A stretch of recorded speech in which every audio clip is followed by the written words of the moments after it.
ооз ачканга берген тамак ашы менен анын бардык күнөөлөрү кечирилет. Ошол адам канча сооп алган болсо, ошол сооптун бардыгы сизге барат. Bir kurma, bir adamga bir kurma berip koysanız mına ооз açtırgan bolot. Ya başka ümmetlerden birinci bul ümmet beyişke giret.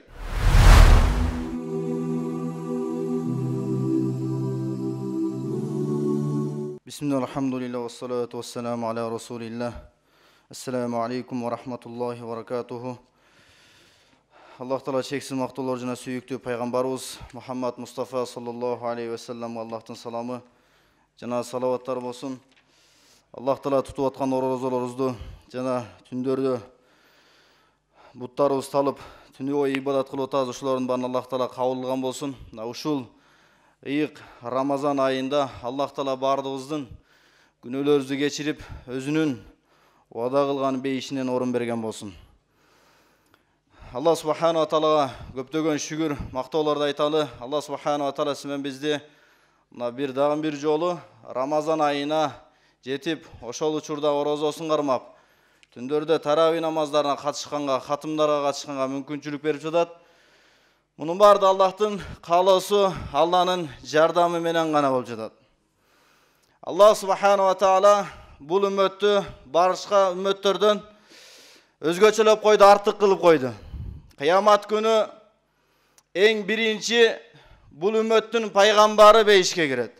Пайгамбар саллаллаху алейхи ва саллям айтты: "Мен бейишке кирмейинче башка пайгамбарларга бейишке кирүү арам болду."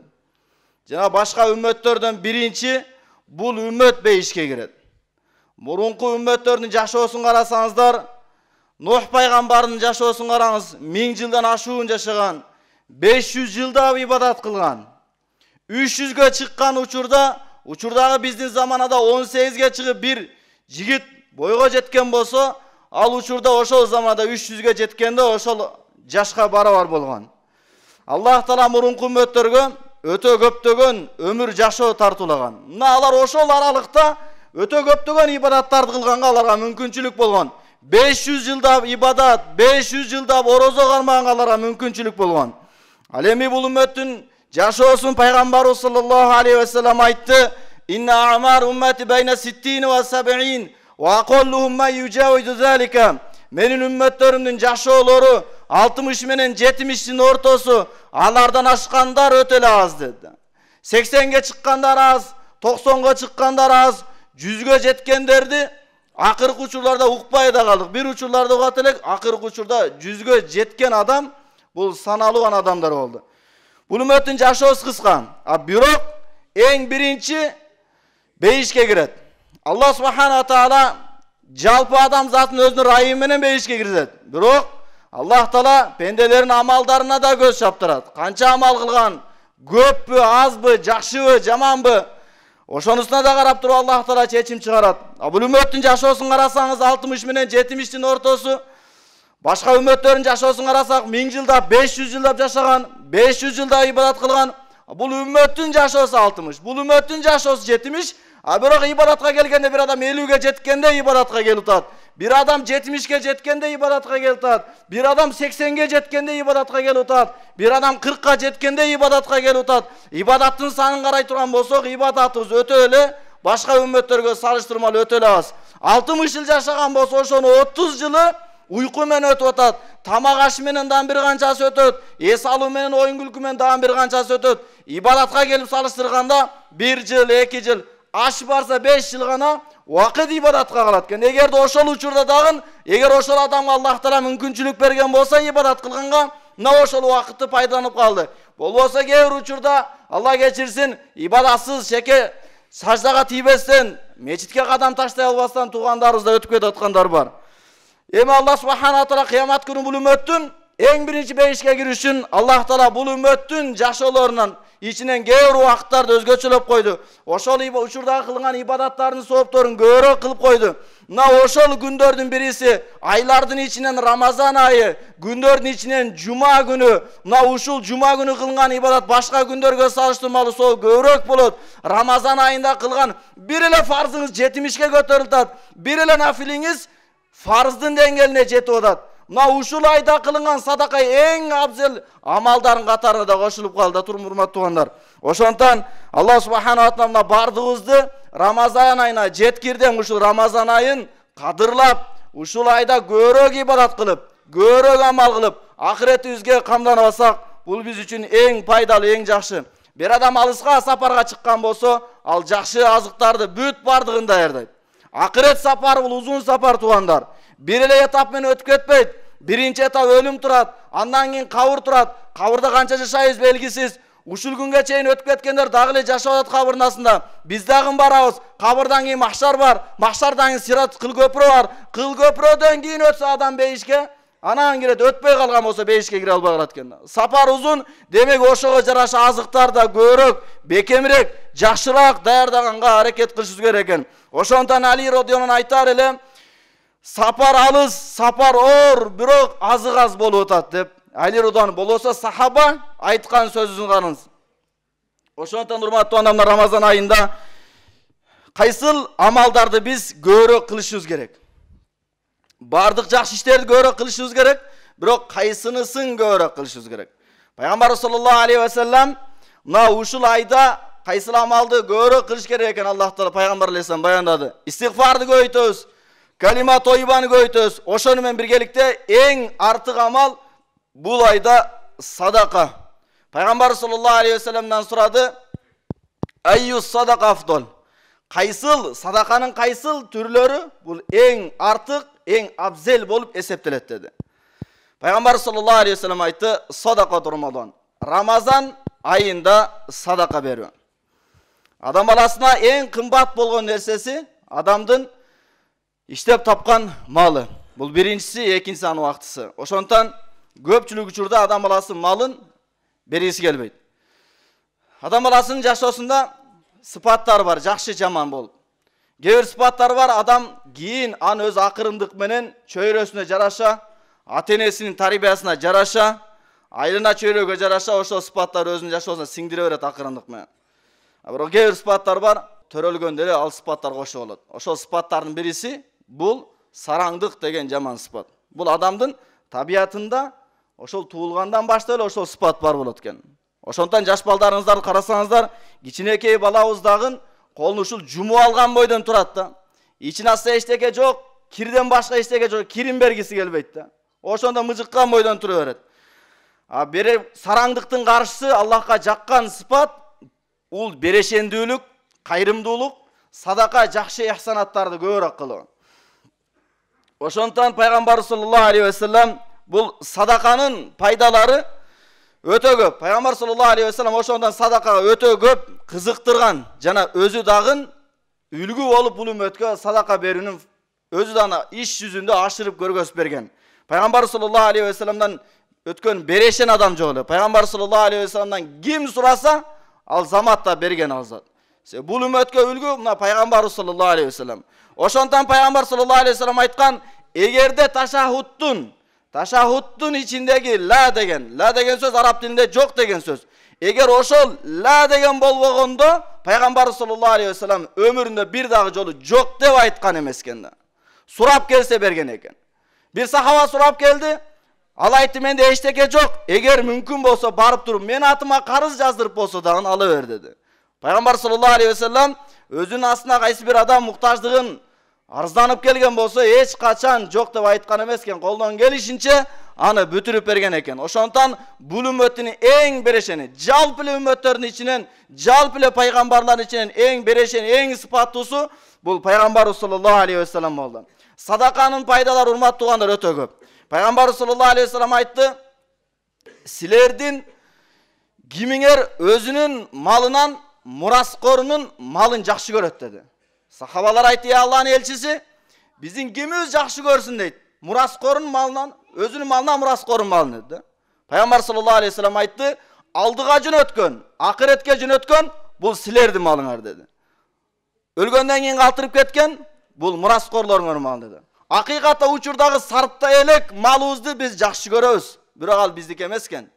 Бүгүн өлсөк, эртең өлсөк, анын бардыгы мураскордук болот экен. Ошондон акыретке сарптап калган болсок, ал биздин пайдабызга. Эгер калып кеткен болсо, анда биздин пайдабызга жазылбайт экен. Садака аркылуу биз жашоодогу көптөгөн кыйынчылыктарды, балелерди кетирип алсак, тазалап алсак болот. Ошондон пайгамбар саллаллаху алейхи вассалам айтты: "Хассину амуалакум биз-зака." Малдарыңарды зекет берүү менен сактагыла деди. Кайсыл малдан өз убагында зекети чыгып турган болсо, мейли ал жануар болсун, мейли ал акчалай болсун, мейли алтын күмүш болсун, кайсыл байлыктан дайыма зекети чыккан болсо, пайгамбар алейхиссалам айтат, мына ошол малдар сакталат деди. Кайсыл адамдын малына, өзүнүн жашоосуна, каражаттарына кыйынчылыктар, жокчулуктар, банкрот болуп келип аткан болсо, ал адам байкасын, ал адам зекетин бере элек. Ошондон пайгамбар алейхиссалам айтты: "Зекет берүү менен малыңар сактап калла" деди. "Вадау амродакум бис-садака вастaqbilu amwajal bala'i bid-du'a'i wa tadarru'i." Жана оорулуу адамдарыңарды садака берүү менен аларды айыктырып алла деди. Урматтуулар, кээ бир оорулар бар, адам жашоосунда ал айыкпас оору деп айтышат. Бирок Аллах Таала ар бир оорунун шифасын койгон. Кандай гана оору бербесин, анын шифасын койгон. Дүйнөлүк көз карашта кээ бир оорулар ал айыккыс дарт деп айтылат. Бирок ошонун да шифасы бар. Пайгамбар алейхиссалам айтты: "Силер оорулуу адамдарыңарды чектеген жок, муну оору менен же тигил оору менен деп айткан жок. Жалпы эле ооруп жаткан адамдарыңарды садака менен дарылап алла" деди. Садака адам баласынын жашоосундагы бардык кыйынчылыктарды, руханий, жисманий бардык ооруларын кетире турган эң чоң амал болуп эсептелет экен. Кыйынчылыктын, балелердин толкундарын Аллах Таалага кайрылуу менен, дуа менен Аллах Тааладан тосуп алла деди. Ошондон урматтуу туугандар, Рамазан айында биздин көп кыла турган амалдарыбыз бул садака амалы болуп эсептелет экен. Садака канча көп берген болсок, ошончо Аллах Таала байлыгыбызга береке берет. Садака канча көп берген болсок, башыбызга келген балелердин бардыгы кетет. Бир адам башына бале түшкөн болсо, экинчи бир адам аны кетире албайт. Аллах гана кетирбесе. Ошол бале келгенге чейин ошону биз садака аркылуу жолдон кайтарып салган болсок, биздин жашообуз дүйнөдө өткөндө эле бул жеңил жыргал өтөт. Аллах субхана ва таала байлыкты өзү берген. Каалаган учурда кандай кааласа Аллах алып коет. Бүгүнкү байлар эртең кедей болушу бул мүмкүн эле нерсе. Эртең бүгүнкү кедейлер эртең бай болушу мүмкүн эле нерсе. Бүгүнкү бийликтейлер эртең жөнөкөй адамдардын катарына кошулуп калышы мүмкүн. Бүгүнкү жөнөкөй адам эртең бийликке чыгып калышы да мүмкүн. Жашоодогу адамдарга келген акыбалдар алар туруктуу эмес, алар өзгөрүп кете берет. Аллах субхана ва таала өзү байлык берип, анан кайра бизден Аллах субхана ва таала сарптоону, карыз берүүнү сурады. Аллах субхана ва таала хадиси кудста айтат: "О адам баласы, сен өзүңдүн казынаңдан мага жөнөткүн" деди. Мен сактап коем деди. Менин казынамда аны от күйгүзө албайт. Аны суу чөктүрүп агызып кете албайт. Аны эч бир уруу урдап кете албайт. Урматтуулар, банкка акча койсоңуз мисалы, же бирөөгө аманатка берсеңиз, эгерде жер бетин суу каптап кетсе, аныңыздан эчтеке калбайт, же уруу урдап кетсе калбайт. Ошол здание өртөнүп кетсе, акчаларыңыздан эчтекеси калбайт. Бирок Аллах айтып атат: "Мен сактап берем, күйгүзбөйт аны от, аны уруу да урдап кетпейт, аны суу дагы чөктүрүп агызып кетпейт" деди. Сен эң муктаж болгон учурда мен сага ошол садакаңды чыгарып берем деди. Эң муктаж болгон учурубуз кабырдан кийинки махшар майданы болуп эсептелет. Ошондо уламалардын айткан сөзү бар: "Ас-салату тубаллигука нисфат тарик." Намаз окуган болсоң, намаз жолдун жарымына чейин жеткирип барат. "Ва-сауму юбаллигука бабал малики." Орозо туткан орозолорубуз падышанын эшигин алып барат. "Ва-садакату tudkhiluka алейхи." Ал эми садака берген болсоң, сенин берген садакаң падышанын астына киргизет деди. Демек, туткан окуган намаздарыбыз Аллахка алып барыш жолдун жарымына чейин.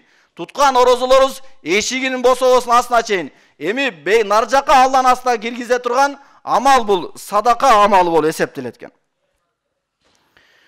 Ошондон урматтуу туугандар, мына орозо айында турабыз. Орозо айында эң улуу амалдардын бирisi садака. Өзгөчө садаканын ичинен дагы башкаларга тамак аш берүү. Орозо туткан адамга ошол ооз ачарында ооз аштырып коюу. Пайгамбар саллаллаху алейхи ва саллям айтты: "Ман фаттара фихи." Кайсыл адам Рамазан айында бир адамга ооз аштырса, "Кана магфирatan ли зунубихи ва итқа рақабатихи минан нар." Ошол берген ооз ачканга берген тамак ашы менен анын бардык күнөөлөрү кечирилет. Жана ал тозоктон кутулат dedi. Wa kana lahu mislu ajrihi min ghayri ay yanqusu min ajrihi shay'un. Ошол адам канча сооп алган болсо, ошол сооптун бардыгы сизге барат dedi. Сахабалар сурады, Алланын элчиси, бардыгыбыз эле ооз ачтырганга мүмкүнчүлүгүбүз жок dedi. Адамдардын оюна мисал ооз ачтыр дегенде бир кой союп, анан тамак биширип бериш түшүнүккө келет экен. Сахабаларга да ушул түшүнүк келди да. Пайгамбар саллаллаху алейхи вассалам айтты, ооз ачтыруу дегенде бир тамак аш, бир дасторкон салыш шарт эмес dedi. Бир курма dedi. Аля тамратин. Бир курма, бир адамга бир курма берип койсоңуз, мында ооз ачтырган болот эсептелесиз. Алхамда бизде суу бекер. Бир адам мечитте намаз окуп, амал кылып атат, ооз ачарга жакын дуа кылып баштады. Мына барып эле мына муздак суудан алып келип туруп, ошол магазинден бир стакан сатып алып туруп, мындай алып келип берип коюңуз, бир курма менен бир стакан суу. Мына ушул соопко албетте сөзсүз шериктеш болосуз да. Ал адам кары болсо, ошол эртеден кечке 30 пара Куранды окуган болсо сизге жазылат. Ал эгер алым болсо, канчалаган маселе айтып сооптоп атканбыз, ошонун сообу сизге жазылат. Эгер ибадатчыл болгон болсо, ибадаттын сообу сизге жазылат. Эгерде Аллага жакын пенделер болгон болсо, ошонун дуаларында сиз шериктеш болосуз. Эгер ошон ичкен адам жетим болгон болсо, ошол жетим дуасы, канча дуа кылганбыз, ошонун дуанын бардыгы сизге жазылат экен. Бир эле курма, анан бир эле идиште кичине бир эле суу ооз ачып аткан учурда. Неге Аллах Таала мынча сооп жазат? Себеби бул адам Аллах Тааланын өкүмүн аткарган адамдарга жардам бергендиктен. Ошондон урматтуу туугандар, Рамазандын башталышы баштады. Демек баарыбызда мүмкүнчүлүк бар экен. Баарыбызда бир курма тапканда, жок дегенде бир эле курма таап туруп, бир стакан суу апарып берип ооз ачтырганга мүмкүнчүлүк бар экен. 30 күн бою ушундай кылган болсоңуз, анда ушул кылган амалыбыздын себебинен Аллах Таала биздин баардык күнөөлөрүбүздү кечирет. Мына ушул кылган амалыбыз себебинен Аллах Таала бизди тозоктон куткарып салат экен. Жөнөкөй амал баардык адам аны сөзсүз, албетте сөзсүз кыла алат экен. Ошондон урматтуу туугандар, Аллах субхана ва таала бизге мүмкүнчүлүк берип атат, убакыт берип атат, жашоо берип атат, эртең кылам дебеңиз. Мына бүгүн кылам деңиз.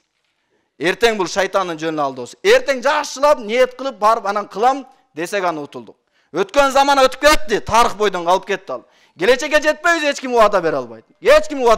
Мына бүгүн мына ооз ачар учурунда бир адамды ооз ачтырып коюңуз. Иншалла ошол канча сооп тапкан болсо, бүгүнкү жума күнүнүн эсебинен ошонун соонун бардыгы мына сизге, албетте сизге сөз жазылат экен. Ошондон Аллах субхана ва таала бардыгыбызга мына ушул Рамазан айында жакшы амалдарды көбөйткөнгө мүмкүнчүлүк берген болсун. Мына ушул Рамазан айында башкаларды ооз ачтырганга барыбызга мүмкүнчүлүк берген болсун. Мына ушул айда күнөөлөрдөн тазаланып, Аллахтын ыраазылыгына жеткенге барыбызга мүмкүнчүлүк берсин. Айткан, уккан сөздөрдүн баарын Аллах субхана ва таала эң биринчи айтуучуга, андан соң жалпы угуучуларга амал кылышка мүмкүнчүлүк берсин. Ва ахиру дa'wana анил хамдулиллахи rabbil alamin.